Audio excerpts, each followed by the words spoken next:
En el nombre del Padre, del Hijo y del Espíritu Santo. Amén.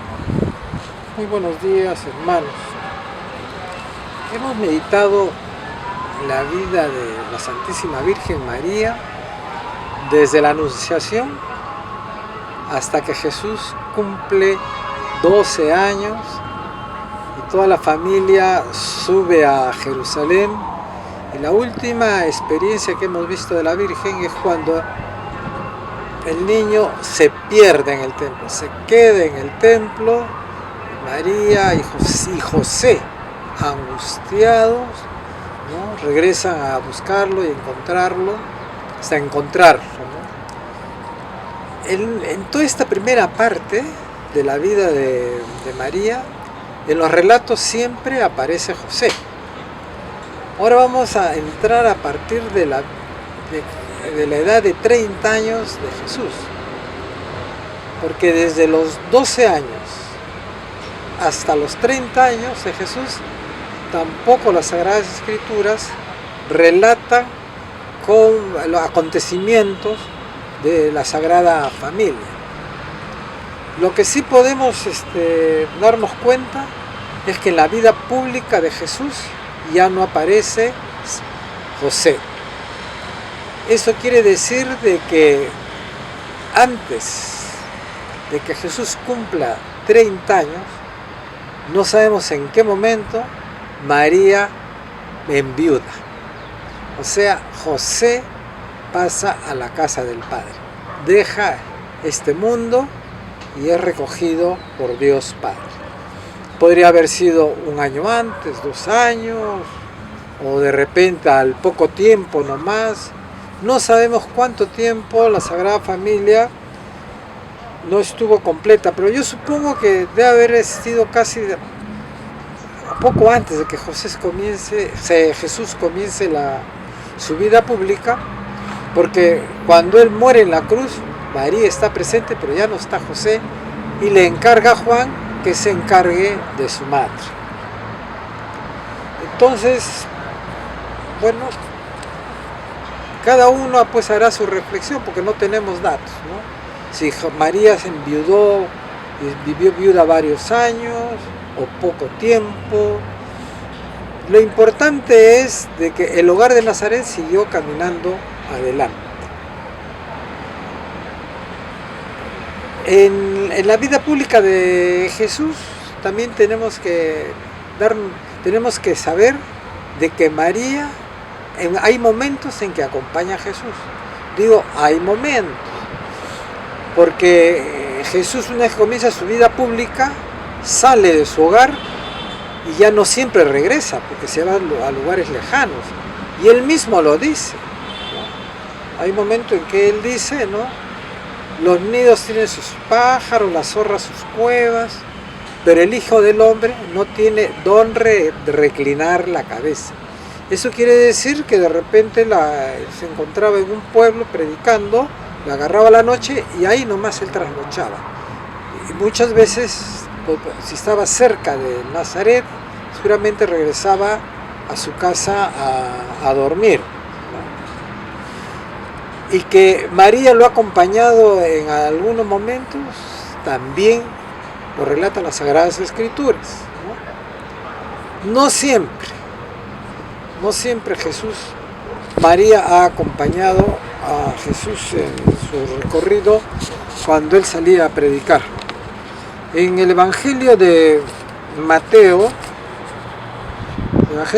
capítulo 12, en el versículo 46 dice lo siguiente: mientras Jesús estaba todavía hablando a la muchedumbre, su madre y sus hermanos estaban de pie fuera, pues querían hablar con él.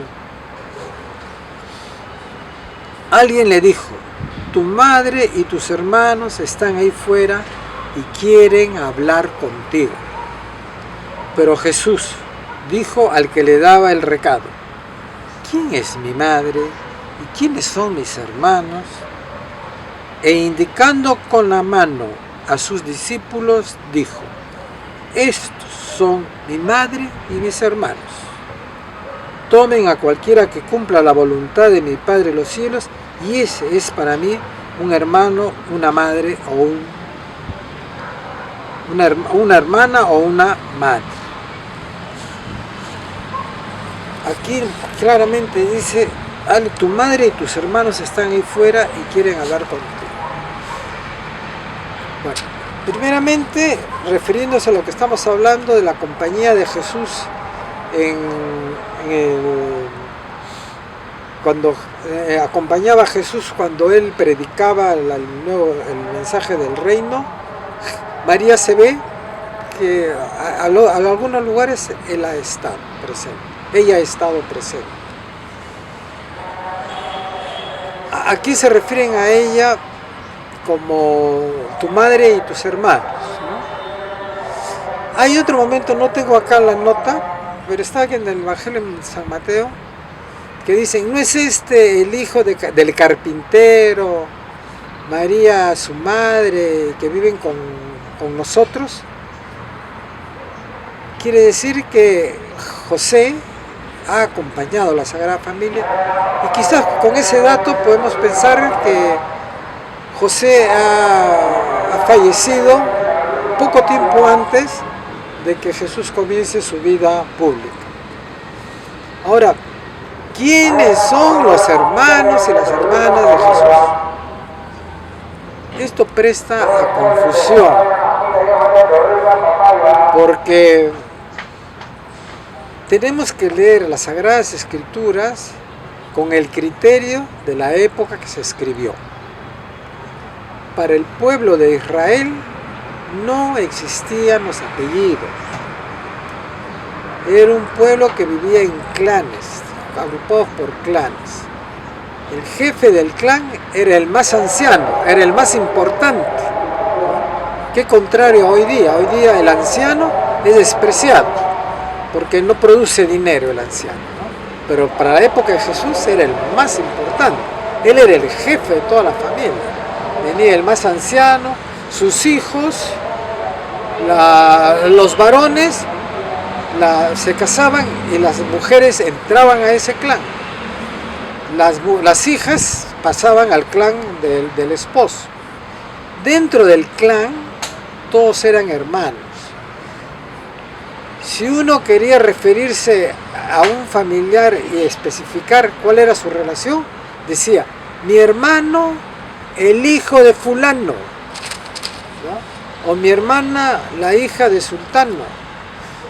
Por ejemplo, quería decir mi tío, el hermano de mi mamá, ¿no? Decía, es mi tío paterno, decimos, es mi tío materno. Si decimos mi tío materno, quiere decir que es hermana de mi mamá, hermano de mi mamá. Si hablamos de mi tío paterno, que es hermano de mi papá, pues allá decía, mi hermano, el hijo de fulano de tal. Entonces, por eso todos se llamaban hermanos. Decirse hermanos quiere decir que pertenecen al mismo clan.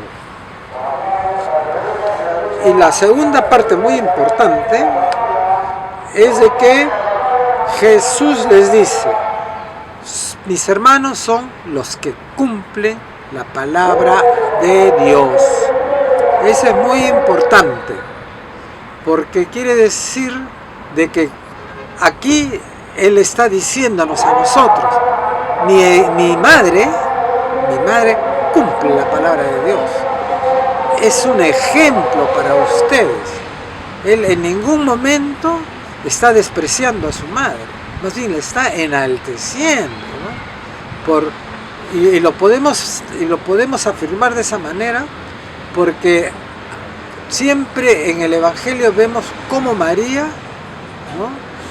Ella está pendiente de la voluntad de Dios, ¿no? Proclama mi alma la grandeza del Señor, se alegra mi espíritu en Dios mi Salvador. Entonces es muy importante saber eso en estos momentos, ¿no? Bueno, habiendo hecho esta aclaración, vamos a entrar a las bodas de Canaán. La boda de Canaán, que está en el Evangelio de San Juan,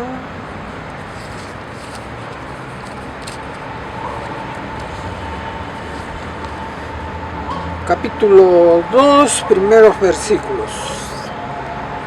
3 días más tarde se celebraba una boda en Caná de Galilea y la madre de Jesús estaba allí. También fue invitado Jesús a la boda con sus discípulos. También fue invitado, o sea, primero mencionan a la Virgen María y después a Jesús. Esta preeminencia que le dan a María en el Evangelio de nombrarla primero es para que nosotros sepamos que María es importante en la historia de la salvación. Sucedió que se terminó el vino preparado para la boda y se quedaron sin vino. Entonces la madre de Jesús le dijo: no tienen vino. Jesús le respondió: ¿qué quieres de mi mujer? Aún no ha llegado mi hora. Si María se da cuenta de que no hay vino, quiere decir que María está atenta a las situaciones del prójimo. Ella, es que eso es su misión. Y la misión de ella va a ser esta, ¿no? Y ya lo está viviendo acá en la tierra. Por eso nosotros aquí ya en este mundo tenemos que ir tratando de seguir a Jesús, camino, verdad y vida. Porque tenemos que adaptarnos después a vivir como Jesús nos pide para poder alcanzar el reino de los cielos. Se da cuenta que no hay vino y se dirige a Jesús. ¿Cuál es la respuesta de Jesús? Jesús en ningún momento, cuando se va a dirigir a María, a su madre, le va a decir madre, le va a decir mujer, como diciéndole, ¿no? Recuerda quién soy, recuerda bien quién soy, no soy tu hijo, pero soy el Hijo de Dios y he venido con una misión. Tú tienes una misión que es de ser la madre del Hijo de Dios, con todo lo que se refiere a esa misión, como madre del Hijo de Dios, y yo soy el Hijo de Dios que viene a cumplir la misión del Padre. Aún no ha llegado mi hora, como diciéndole, todavía no he cumplido la misión, todavía no he cumplido la misión. Pero su madre dijo a los sirvientes: hagan lo que él diga. Había ahí 6 tinajas de piedra, de los que usan los judíos para las purificaciones, de unos 100 litros de capacidad cada uno, y Jesús dijo: llenen de agua estos recipientes, y los llenaron hasta el borde. Saquen ahora, y les dijo, y llévenlo al mayordomo, y ellos se lo llevaron. Cuando María le dice, hagan lo que les diga, el Evangelio no dice, bueno, Jesús, siguiendo la indicación de su madre, ¿no?, hace el milagro. No, de frente pasa al milagro. Después de probar el agua convertida en vino, el mayordomo llamó al novio, pues no sabía dónde provenía, a pesar de que lo sabían los sirvientes que habían sacado el agua, y le dijo: todo el mundo sirve al principio el vino mejor, y cuando ya todos han bebido bastante, les dan el de menos calidad, pero tú has dejado el mejor vino para el final. Interesante esta parte, en la parte humana de los que estamos viviendo en este mundo, y que ahora somos hijos de Dios por adopción. Todos sirven el vino mejor, y cuando ya han bebido bastante, sacan el menos calidad. ¿Qué nos está diciendo acá? Acá no dice cuando están borrachos sin conciencia, cuando ya han bebido, se han alegrado. Es el Señor ha venido a traernos alegría, a que vivamos alegres, contentos. Si nosotros siguiésemos las palabras de Jesús, los mandamientos, cómo Él nos indica en las Sagradas Escrituras, las relaciones, cómo debe ser entre las personas, el mundo sería totalmente diferente. Esta señal milagrosa fue la primera, y Jesús la hizo en Caná de Galilea. Así manifestó su gloria y sus discípulos creyeron en Él. Este es el primer milagro de Jesús. María antes no había visto ningún milagro de Jesús. Ella, cuando intercede, cuando ella se da cuenta y le dice a Jesús que ya no hay más vino, ella está comunicando una carencia al pueblo de Dios, a las personas, a los vecinos, a quienes con ella ellos alternaban, pero deja la decisión de Jesús. hagan lo que Él diga. En mi concepto, María no está dando una orden a Jesús, pero sí como madre le está haciendo ver algo que quizás no se ha dado cuenta. Ella piensa que Él no se ha dado cuenta. Entonces hay que hacerle ver a su hijo, ¿no? Lo está ayudando en la misión que Él tiene que cumplir, ¿no? Ya después vemos que Jesús hizo el milagro, ¿no? Y la fe de los discípulos ha aumentado. La fe de los discípulos ha aumentado en Él porque participa del primer milagro de Jesús. También María, ¿cómo habrá experimentado este milagro?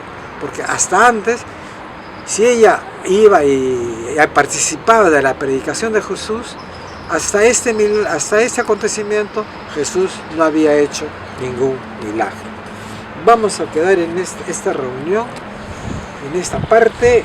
Recordemos que María es la mujer, la Virgen María, Madre de Dios y Madre nuestra, a quien debemos acudir, porque ella, la misión de ella es interceder por nosotros, por los que acudimos a ella, para ayudarnos a superar el pecado social que nos rodea y poder caminar siguiendo a Jesús.